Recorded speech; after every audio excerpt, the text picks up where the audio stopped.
The 7th race of the season for the North American Auto Club GripAll Challenge Series is the Dilpare Transmissions 150 in the Bull Ring at the Twin Cities in Minneapolis, Minnesota.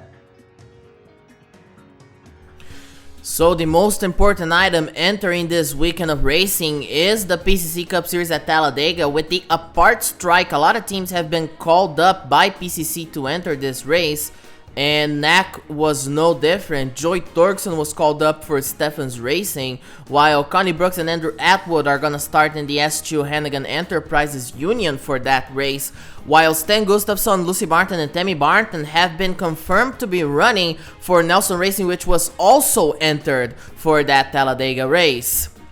Speaking of Lucy Barton, of course, we had that incident between her and Ollie Sandale Nolan during the Milwaukee round last week, but doesn't seem to have happened anything. The officials called them up to the hauler after that race, and they seem to have sorted everything out. Just looks like it was a general blunder, and I think they're gonna let bygones be bygones and not penalize anyone like we had at Carbondale. And also the most important part, the race this Friday.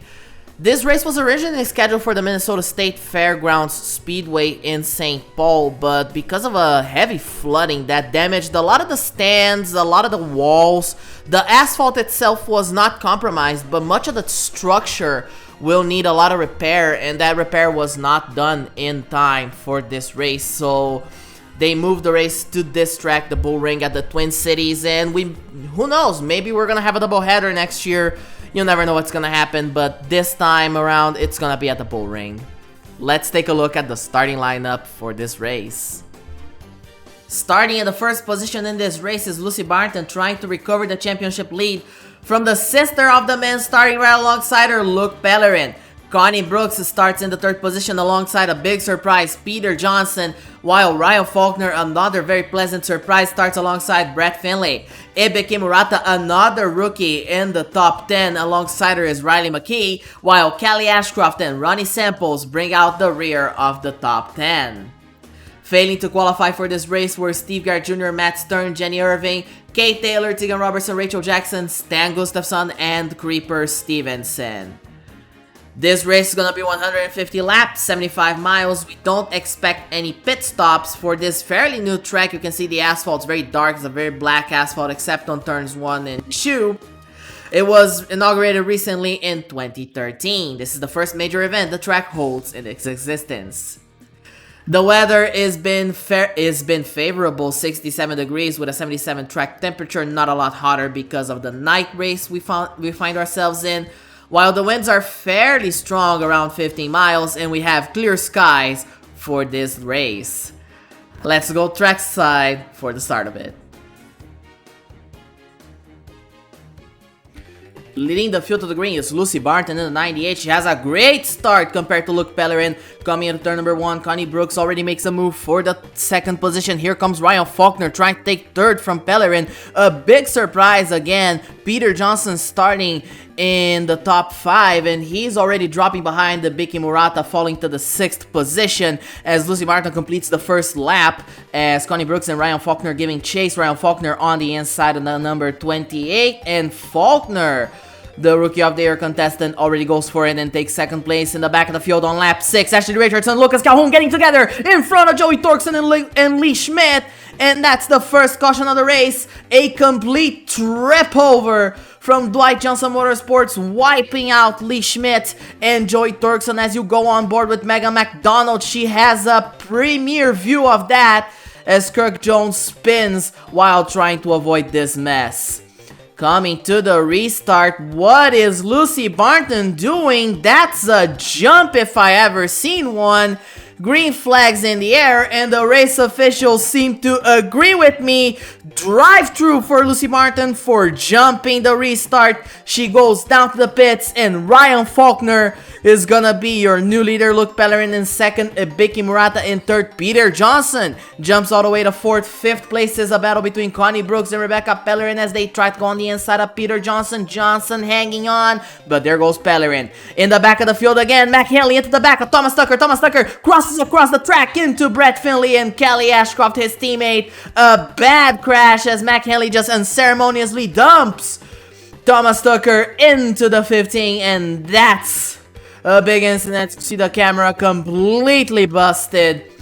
Luke Pellerin is gonna beat Ryan Faulkner to the line, and he is gonna be the new race leader. The lifeline goes to Lee Schmidt, who was involved in that first caution of the race. He gets back on the lead lap. In the midfield, Caitlin Richler was running in 9th place. She goes into the pits with a tire going down, disaster striking the number 2 team, and she's gonna have to restart from the rear of the pack.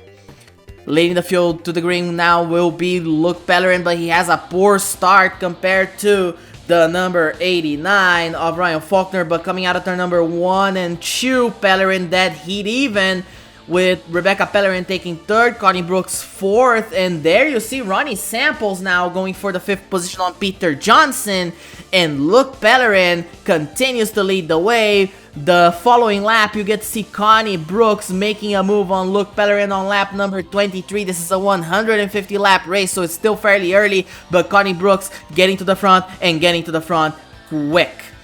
As Rebecca Pellerin on the inside of her brother, she's going for to enlarge her championship lead, as Lucy Martin is in the back of the pack after that penalty. She's a lap down. So Rebecca Pellerin now has a chance to increase her lead as she goes around the 28 to take the lead on lap number 26.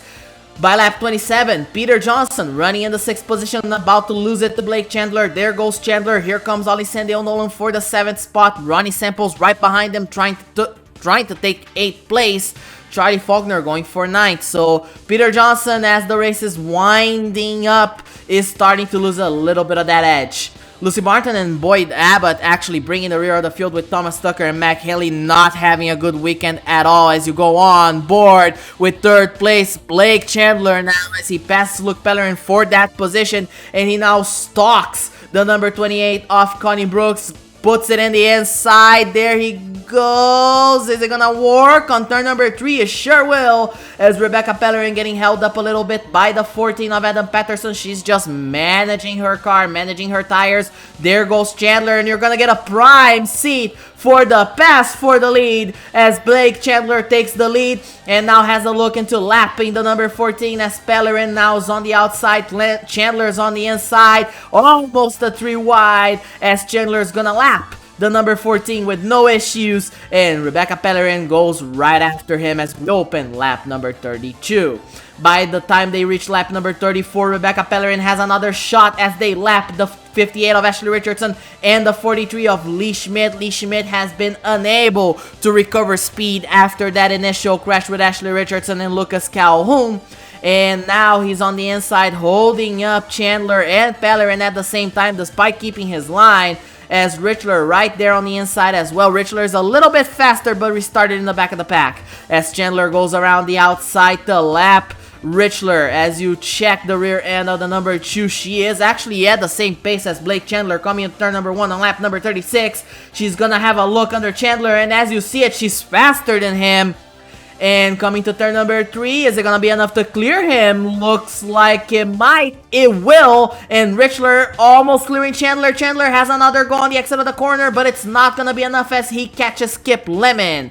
And there goes Richler past Lemon, and then goes Chandler. Chandler loses a little bit of time, but Rebecca Pellerin is losing more time. Stuck behind the 43 as Corbin Dempsey to the inside. Rebecca Pellerin reluctant a lot on passing the 43, which is essentially a teammate of hers, and Corbin Dempsey took the opportunity and took 2nd place. But Pellerin now fighting problems for Schmidt. Schmidt with a tire down. They were not able to repair those panels, and they were rubbing against the tire. Another driver with problems, another tire blowout, is the 18 of Mac Henley, but he makes it to the pits, and as you see him leaving it, he's gonna be 3 laps down, 29th in the race standings. As Blake Chandler laps the 33 of Kristen Young, laps the 0 of Joy Torkson, has gone around again. The number 2 of Caitlin Richler, he has started to open a bit of a lead, as you see the 81 and the 77 right there behind. Ruby Carson going for the second position. Now she laps Lemon, who's currently running on 24th, which is better than what we anticipated, but not by any means a fantastic result for that 200 team, as Ryan Faulkner having a go again at second place with the help of the number 0, Joy Torkson. A big surprise we have within the top 20 is Kira Downer running in 18th place. The Speed Enterprises team has had a lot of difficulty gaining positions this season, but Kira Downer just bringing some fire up for that crew, and she's having a fantastic race. Ruby Carson for second place under her teammate Rebecca Pellerin, having a look-see there as we open lap number 50. As we finish the first third of this race, they're coming to lap the number 33 of Kristen Young. In the meantime, Blake Chandler, by the time we reach lap number 62, has caught Lucy Barton. Barton's still down in the standings order, and he's having a look at the number 3 of Kira Downer. This is a disastrous result for Barton, as running in 4th place, going for 2nd place now under the 81, under the 77 is Rebecca Pellerin, and Pellerin in a fantastic position. For the championship, this couldn't be better for the driver of the 27, as Caitlin Richler, tire blows out after the pit entrance, gets a touch from the 85 of Charlie Faulkner. And the yellow flag's gonna come out, as she's not gonna be able to get that car safely to the pits. Caution as we approach the halfway point, lap number 72. The lifeline's gonna go to the driver of the number 7, Ronnie Samples. He had a couple of problems, fell down the order, found himself in 14th, and he's now back on the lead lap. Indeed, it is 14 cars on the lead lap. Blake Chandler has gone through them quickly. He has carved this field like it was a cake. As the green flag goes out, he has a terrible start. The outside had a great restart with Rebecca Pellerin. Pellerin edges ahead, but Chandler has a big head of momentum. Coming out of turn number 2, he makes the move on turn number 3. Is that gonna be enough? Looks like it will. He clears the 27, and Blake Chandler's back on the saddle, back on the lead as we open lap number 80. There are only around 70 laps to go. Time is winding down, time is of the essence, and Chandler has control over the field right now. As Ibiki Murata now going for the 3rd position, the Japanese driver showing a lot of promise in these short tracks. The car's good, but it's not just the car that makes the result. The driver is an important component, as Ollie Sendeo Nolan up in smoke from 11th place. He's gonna make it into the pits, but that is a disastrous result for the 38 crew. They are not running full time, but nonetheless a terrible end for a race that was going on very well. By lap number 94, Chandler holding to a very commanding lead as he's coming to lap the number 58 of Ashley Richardson. Once again, just doing the usual. Does not need to try a lot.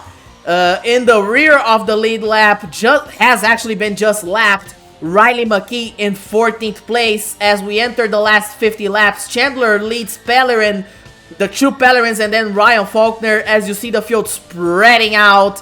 But we still have these small 2, 3, 4 car battles across the entire field, as Ryan Faulkner for 2nd place using the 58 as a pick. They touch! That could have been much disastrous for the number 89.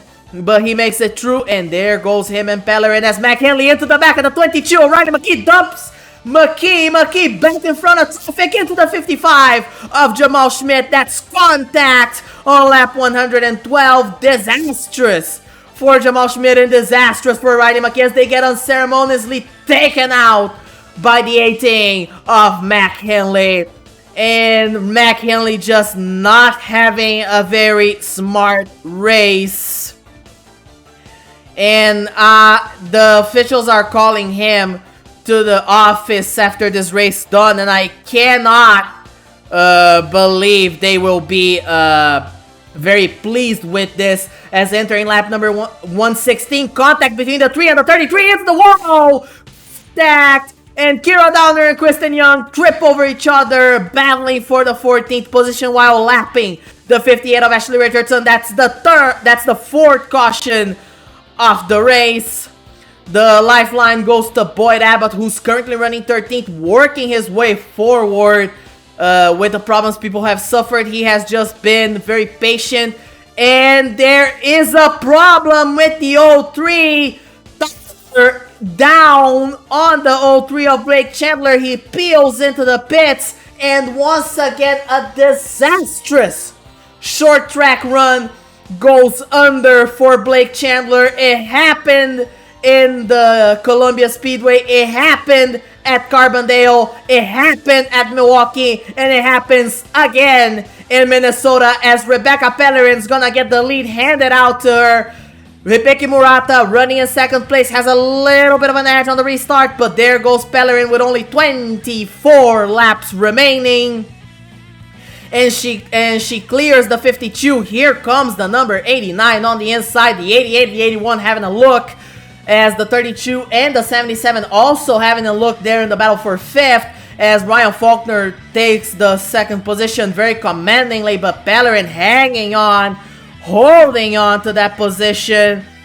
And you're gonna check the onboard camera. Look, Pellerin making contact with the 89, but he retains the position and he goes for 2nd place. He's gonna have a look into his sister's lead, or is he gonna protect her? This is gonna be very important because we're not looking just at a win, we're looking at the championship, as Ruby Carson makes a daring move under the 88 and takes the 2nd position, has a look into the 27, as you see Carson catching up, and you can see she is possessed. Thomas Tucker got the opportunity when Blake Chandler hit the pits to wave around, and he's now in 15th place battling with the 33 of Kristen Young. And here comes Young for the position, fighting for the 13th position with the 0-3. Chandler trying to recover as many positions as he can because this race took a turn for the worst, so he has to at least bring a result home. Battle for 2nd, Corbin Dempsey, Ruby Carson, Ryan Faulkner, Hibiki Murata. Look at Peter Johnson there running in 6th place. A fantastic run. Joey Dorkson recovering from that lap 6 wreckage. He finds himself well inside the top 10. But Rebecca Pellerin, opening the final lap, just ran away with the lead as everyone was battling for the 2nd position. Takes the opportunity to put Ashley Richardson another lap down. Is gonna come down to turn number 3 and 4. Laps the 14, comes towards the number 3 to win here in the Minnesota Bull Ring. This win is just about the best result Rebecca Pellerin could have dreamed of. Ryan Faulkner gets a surprising 2nd place and will put himself in the battle for Rookie of the Year, just like Hibiki Murata finishing in 5th. Kirk Jones and Corbin Dempsey make part of the top 5 as Ruby Carson finishes in 6th place, Luke Pellerin in 7th after starting in 2nd, while Peter Johnson brings a surprising 8th place, and Charlie Faulkner and Connie Brooks round out the top 10. Leading the championship, Rebecca Pellerin keeps the lead, but Ruby Carson jumps to the 2nd position, 50 points behind. Look at the size of that gap. It's almost as much as a full win. And Luke Pellerin now jumps to 3rd place. Lucy Barrington finds herself in 4th with that complete blunder she had in the first restart. Blake Chandler 55 points behind with a result that probably wasn't the most ideal one. Connie Brooks gains a couple of positions to find herself in 6th with Hibiki Murata in 7th. Kirk Jones joins the top 10 while Thomas Tucker falls a little bit behind, and Ashley Richardson loses big with her latest retirement. The Rookie of the Year battle now sees Ryan Faulkner taking the lead over Blake Chandler, and it's a fairly big gap, almost 9 full points, as Hibiki Murata, Boyd Abbott, and Peter Johnson round out the top 5 with Charlie Faulkner close by the 69. Andrew Atwood, Creeper, Stevenson, Kip Lemon, and Jennifer Irving close the top 10. The next race for the GripAll Challenge Series will be the Energize 200 at the Ohio Motor Speedway, the first Wednesday race of the season, held in conjunction with the festivities for the PCC Lights and PCC Trucks in Mansfield. I will see you next time.